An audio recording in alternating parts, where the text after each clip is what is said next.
Afroscopie, The Africa that moves and inspires. Afroscopie, The rhythm of a... Le Cameroun retient son souffle. Le 12 octobre, le peuple s'est rendu aux urnes pour écrire une nouvelle page de son histoire. À 93 ans, après 43 années de règne, Paul Biya brigue un 8e mandat. Face à lui, une opposition rassemblée autour d'un nom, Issa Choroma Bakary. Selon les premières tendances, il aurait remporté le scrutin. Mais dans les coulisses du pouvoir, l'incertitude persiste. À Garoua, Yaoundé comme à Douala, les rumeurs circulent, les regards s'inquiètent. Le Conseil constitutionnel garde le silence. Les forces de sécurité se déploient. Et pendant que les chiffres se disputent, les cœurs s'interrogent.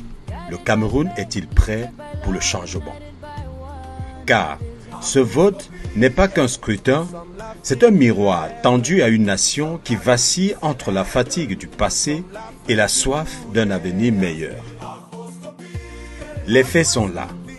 Un peuple jeune, instruit, connecté, fatigué d'attendre.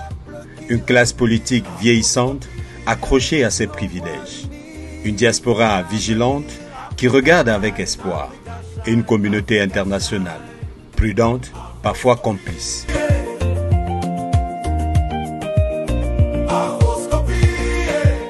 Ce qui se joue au Cameroun dépasse les frontières. C'est le combat entre la continuité d'un système et l'appel d'une génération.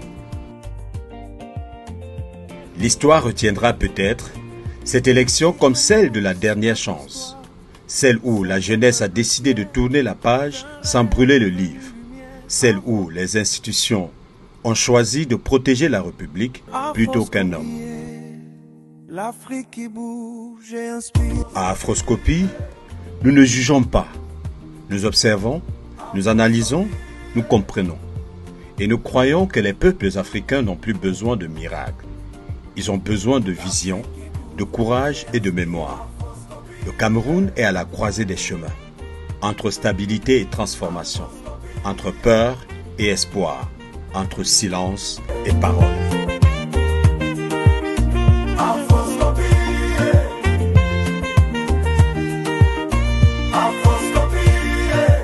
Oui, le pouvoir use, mais le peuple endure. Et dans cette endurance, il trouve sa force.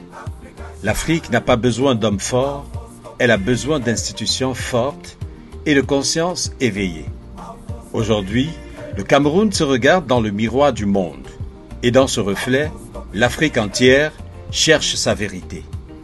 Ici, Afroscopie chronique, la voix d'une Afrique qui bouge et inspire. Afroscopie, Africa.